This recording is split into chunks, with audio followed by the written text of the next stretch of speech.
Hi, this is Matt Johnson. I am coming to you for the third installment of the Risk Management Subcommittee's video series on multiple offers. The first video was on the buyer perspective, the second video was on the seller perspective, but we also asked for you to send in comments or questions that you might have, and I wanted to discuss three that I thought would be helpful to the membership. The first question was how to deal with escalation clauses in a multiple offer situation, and in particular if more than one offer has an escalation clause in it. The answer to that question depends in large part on what the escalation clauses say. Hopefully the escalation clauses have a cap on it. If you're writing an escalation clause for a buyer and you do not have a cap on that escalation clause, that's a very dangerous position to be in, because you could be committing your buyer client to offering far more than they'd be able to offer on the property. If there is a cap, then ultimately the determination of who's going to win out on the escalation clause is going to depend on whose cap is higher. If only one escalation clause has a cap and another one doesn't, then ultimately it's probably going to be the offer that does not have an escalation clause. They may win in that situation, but that is a bad practice to engage in.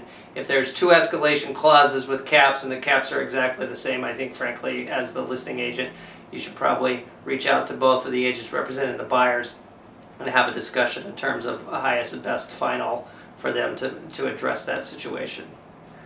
The second question that came up was an interesting one as well, where I discussed about having buyer's agents ask the seller if there are other offers on the property, and someone pointed out that in the listing agreement, a seller can indicate that they do not want to identify or give you authority to tell other people that there are other offers on the property.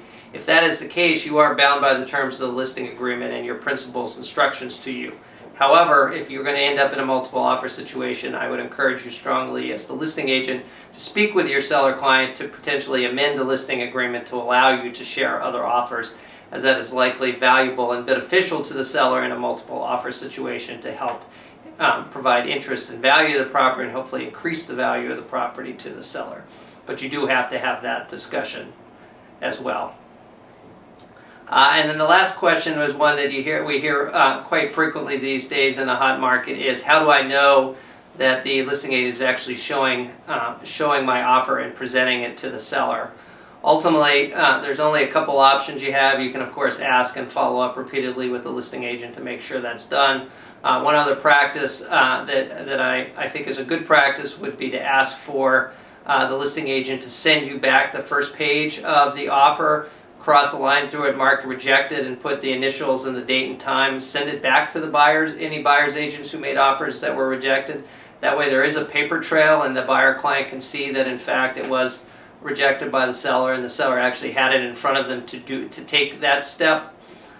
There also, of course, is discussions about potential use of technology to set up drop boxes and virtual rooms where offers can be presented and you can have a digital trail. That's of course beyond the scope of the Risk Management Subcommittee, but at some point in the future there may be technological solutions that allow greater transparency on that front as well.